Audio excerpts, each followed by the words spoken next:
Okay guys, we're back down on that basement that we showed you the befores of. I believe last time we were down here, we had everything framed up and we were just finishing up the mechanicals with my nephew Jonathan. So let's take a look at those zones again and show you how it turned out. I'm standing in a home theater right now that's going to be a designated theater. And we also have got a sit-down L-shaped bar on this one here, like a home theater family room area out here where the window is. A half bath, we got a powder room down here. We have a gym, a big walk-in closet, and then like an activity area up the other side of the bar. So the framing on this one is pretty elaborate. There's a lot of soffit work going on down here because of the obstacles that are here. Plus the homeowner wanted to pick up that look of some tray ceilings in the theater, and also out here in the family room, another tray ceiling. If you guys are right now getting to the framing stage and you're thinking about going and buying that stack of 2x4s and your plates and you're getting excited about the framing, but you're still not sure 100% about how to go around all those obstacles, maybe this video will give you some insider input and from guys that do it all the time that'll help you with your project. So let's take a look. All right, so this doorway right here in front of me, you can see right inside the doorway there's a platform in there. This is going to be a little designated theater, and right now I'm standing at the back end of the theater. It's 12 feet from this wall to this wall, so that's the width, and from the front viewing wall back to the back of the theater, right behind the platform here to this wall, is roughly 20 feet. So a 12 by 20 room, and you can see we've created a lower rim of soffit around the outside that we've dropped down with the recessed lights, and we've left the center up, which we're going to have illuminated crown up in there that'll run right on down to the theater screen. You can also see we bumped in on each side of the screen wall a little 12 by 20 corner. And we've come out about 12 and we're going back 20. And we've run that the whole way up underneath this soffit overhead here.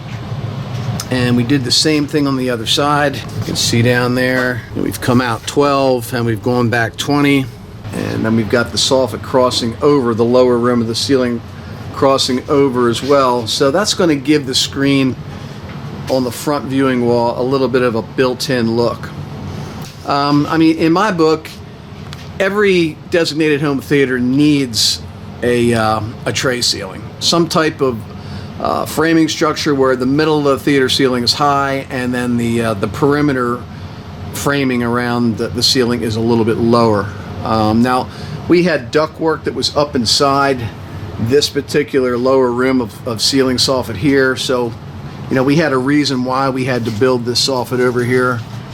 We had a bunch of stuff up in there. We had a steel beam up in there. I don't know how well the camera's picking this up, but we've got air conditioning damper motors up there that have to be hidden away, and then the ductwork itself.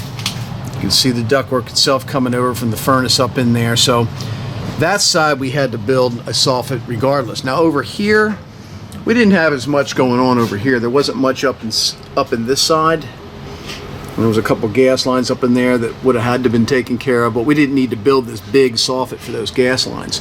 The only reason we built that rim on that side lower than the upper ceiling was to give that look of a tray ceiling. Same with this little connecting piece right here that goes from this side to this side. That little connecting piece, there was nothing up in there. The only reason that we built this right here was to give the illusion, or give the look rather, of the tray ceiling. Same in the back of the theater here. You know, we've got this connecting piece of soffit in front of me here that goes from the side to the other side, and that was just to finish off that upper ceiling in the middle. Now we'll have crown mold running around up in there, which will be able to be controlled. We'll have lighting in it, so it'll be illuminated crown molding up in there.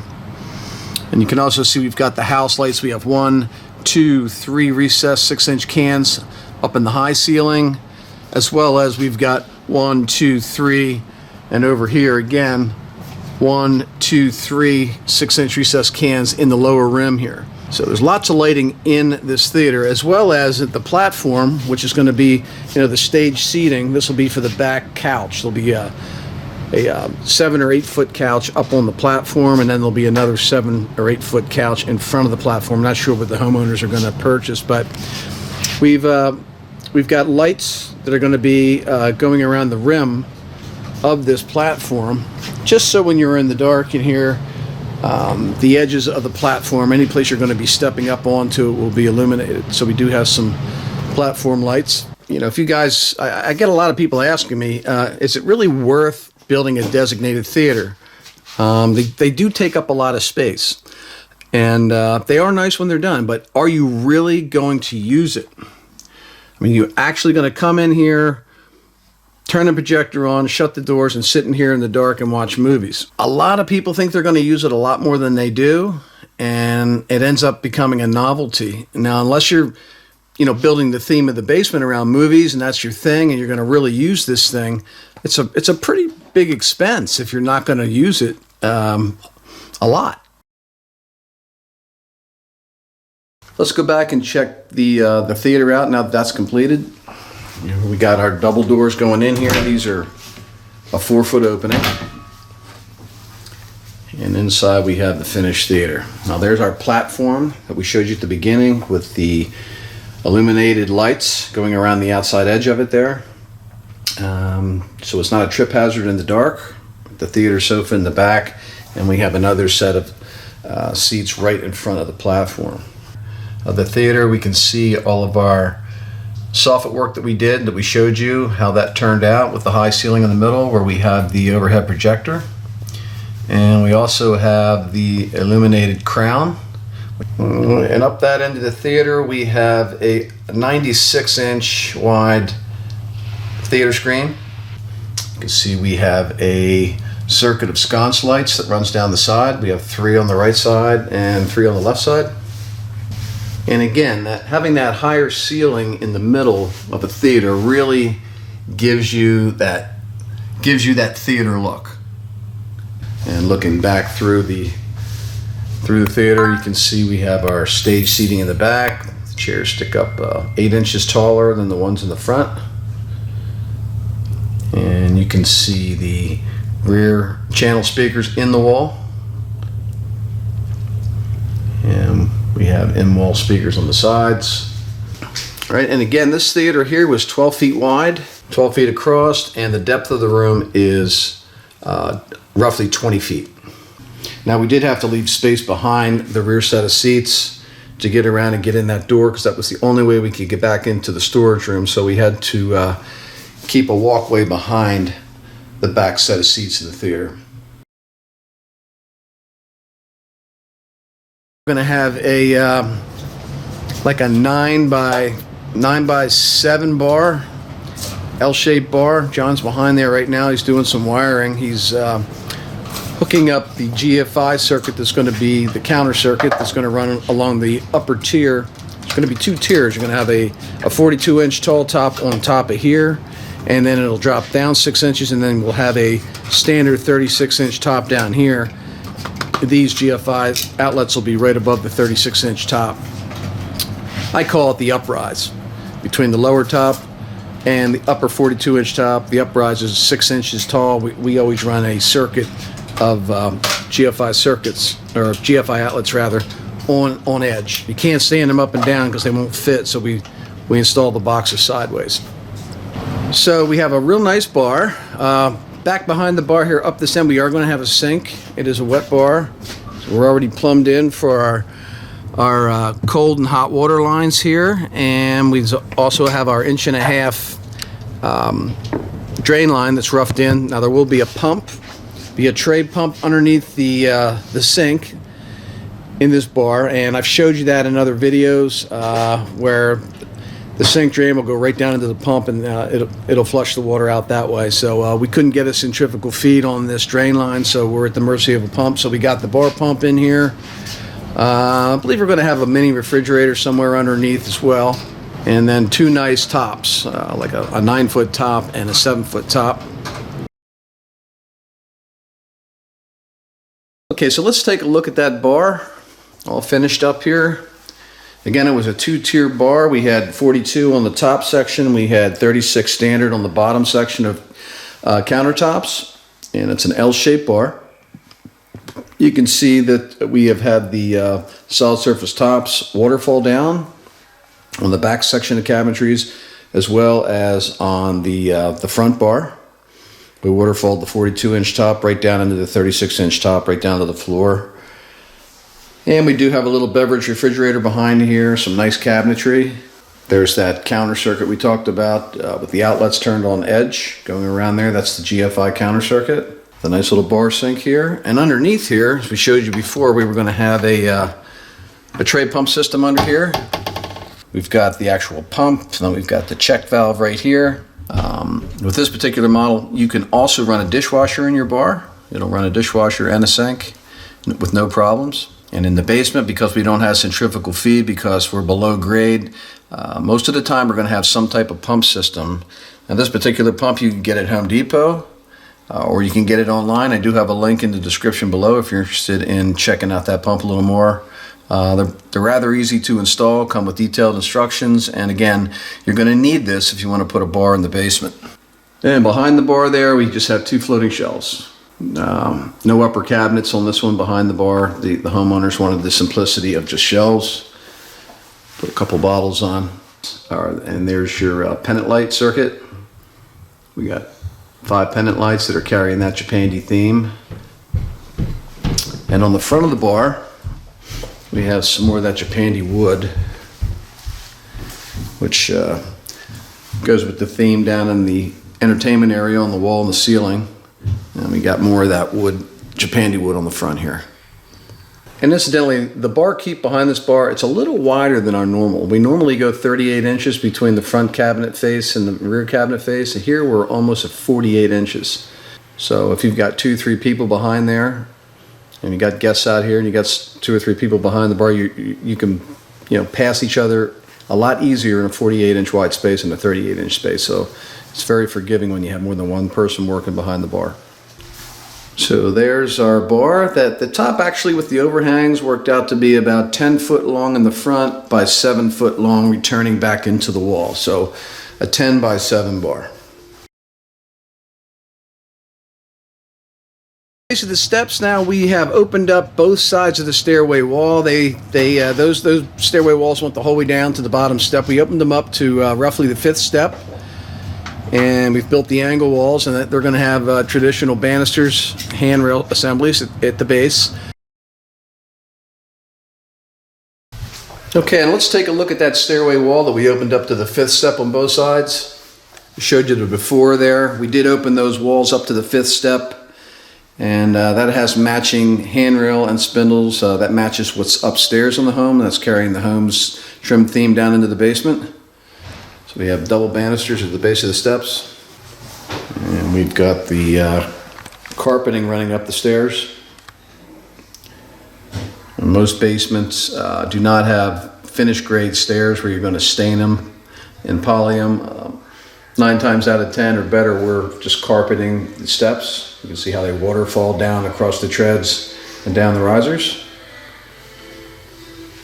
There's our finished stairway. And then you can see right past the stairs here, we're entering into the, which will be the gym. And this is more like an open concept. We actually don't have a door coming in from the bar area to the gym. It's all open. But this area that I'm standing in here will be the gym. And you can see over here we have a utility closet inside the gym. And we've boxed around, built around the water softener and the water heater. Originally, the bathroom was going to be right over here where the gym is now, so we moved it.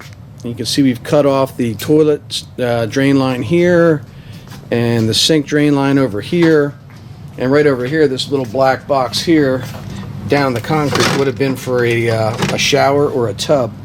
Now we've eliminated all that plumbing. We're just going to concrete those holes shut, but the sewage ejector will remain back here in the utility closet. We're just going to let it back there, but that would have been where the sewage ejector would have went and all the wastewater would have went into there, and then it would have got flushed out from this location if that would have been the bathroom. And over here we have our gym. And this is how the gym turned out. We do have a treadmill, and we got a Peloton bike here. And we have a tonal gym, which are awesome gym packs. I actually have one myself. They take up hardly any space in your house, and the amount of different exercises that you can do with that machine are incredible. And the tonal comes with the wall pack. It also comes with the bench. And if you've got a tight space and you're looking for a complete workout, the tonal is probably, in my opinion, it's the best all-purpose wall pack gym that there is. Back over here, we've got that double closet that we showed you at the beginning of the video.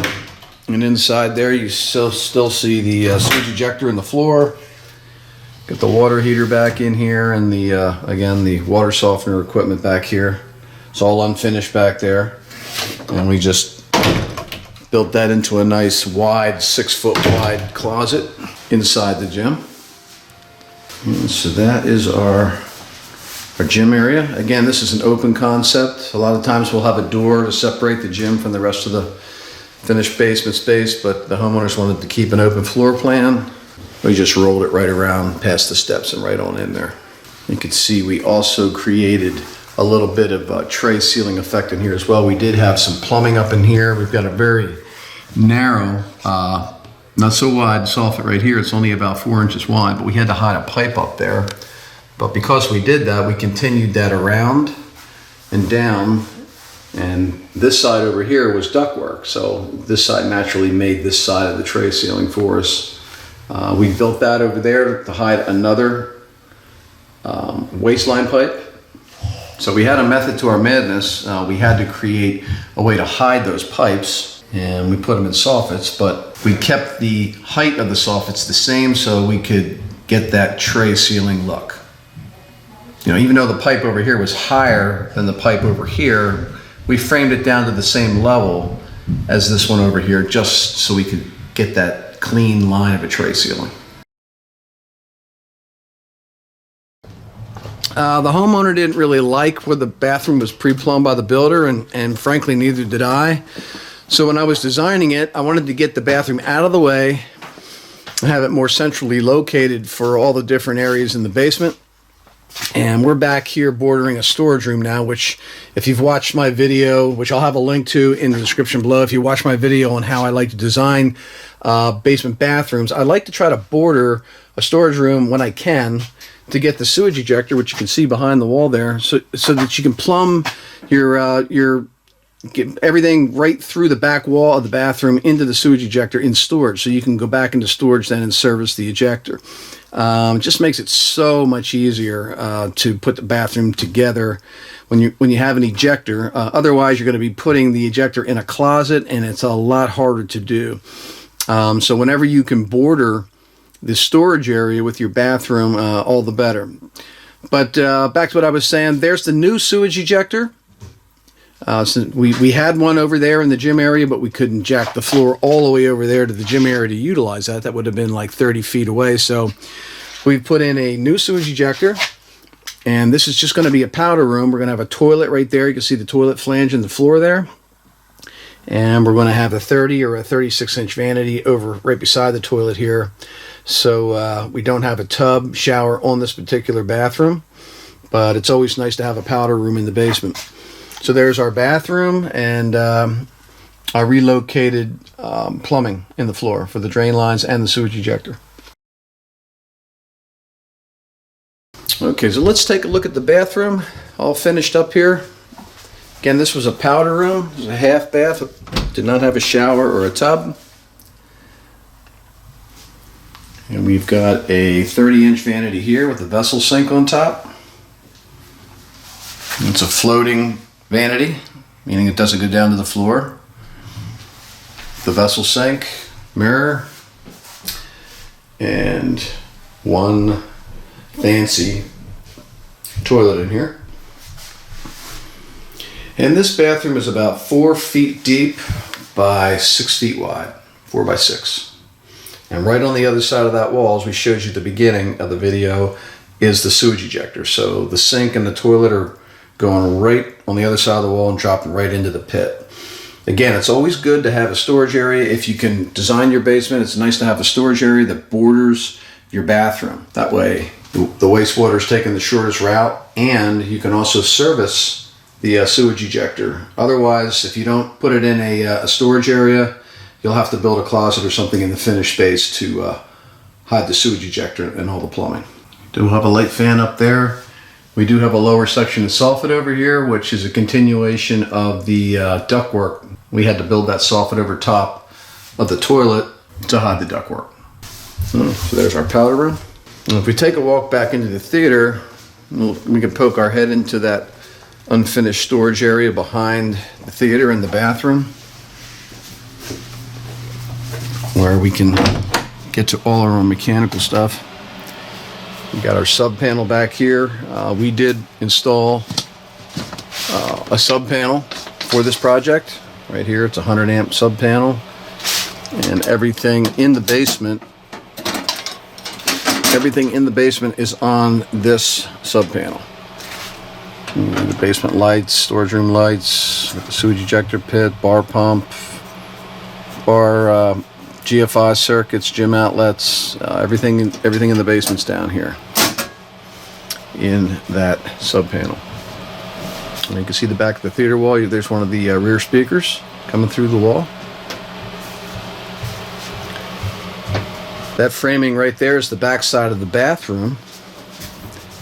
And if we jump around here behind the bathroom wall, there's our sewage ejector, there's the bathroom wall, and the toilet and the sink only have to go less than a foot until they're inside the sewage ejector pit. So the wastewater's got a really short run, doesn't have far to go at all to get in there. And if we ever have to come back here, if the pump ever goes bad in the sewage ejector pit, we can come back here and we can service the plumbing back here.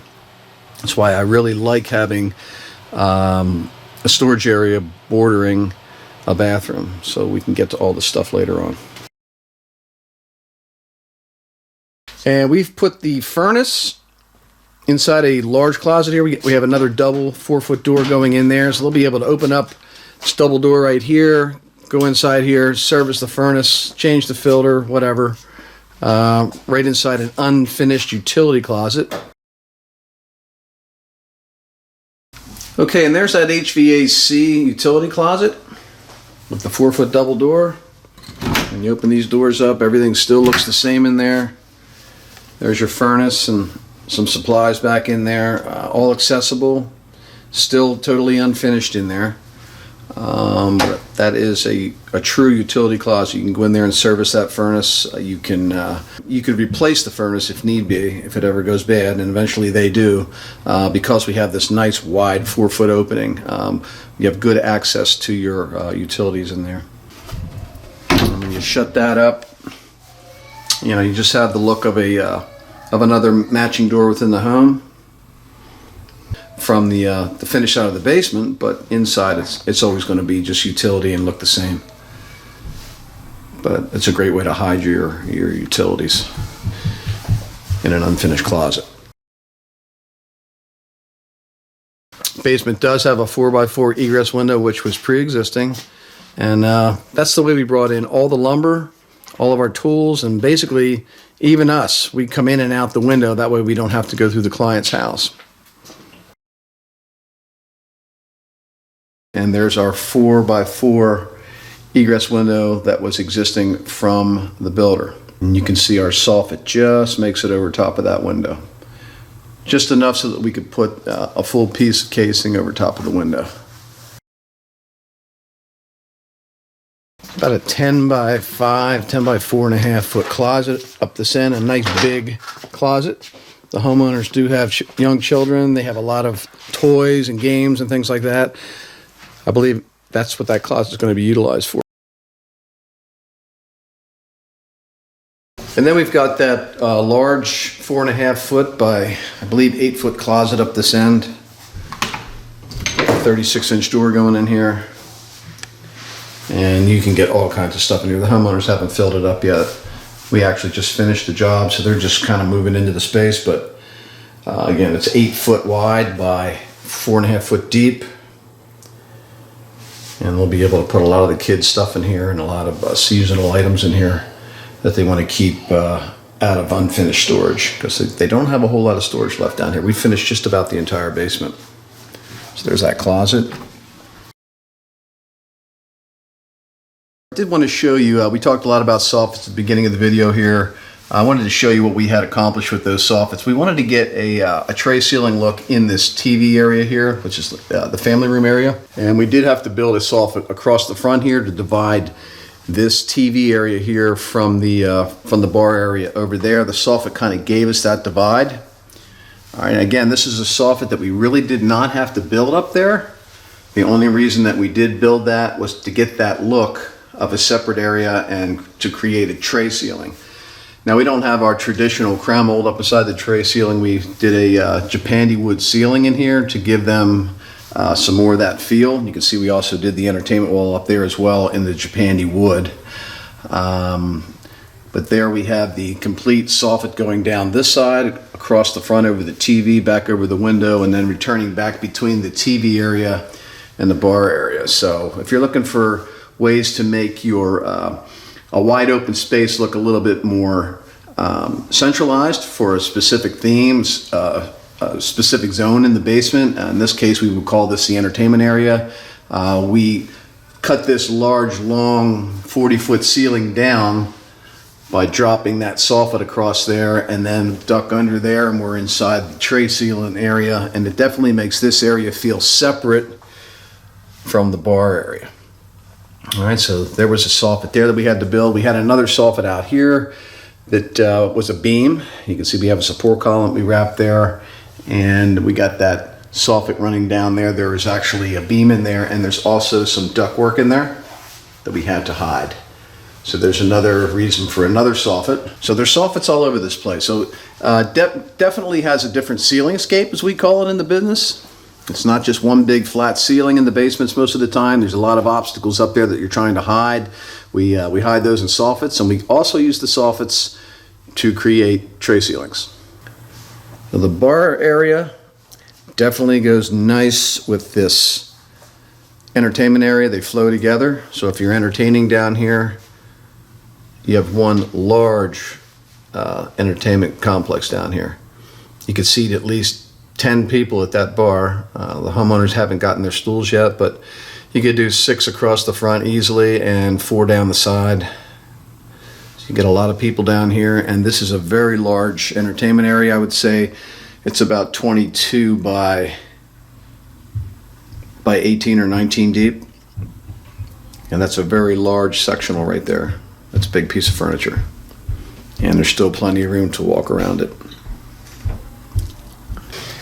So guys, that's it. I'm Eddie Case. I hope you enjoyed the tour of this basement here. I enjoyed showing it to you. I hope you got some good ideas for your own space. Again, if you wouldn't mind liking this video, it helps out our channel. If you haven't subscribed to the Basement Finishing Man YouTube channel yet, please do. We got a lot more good basement videos coming your way. And I will see you in the next video.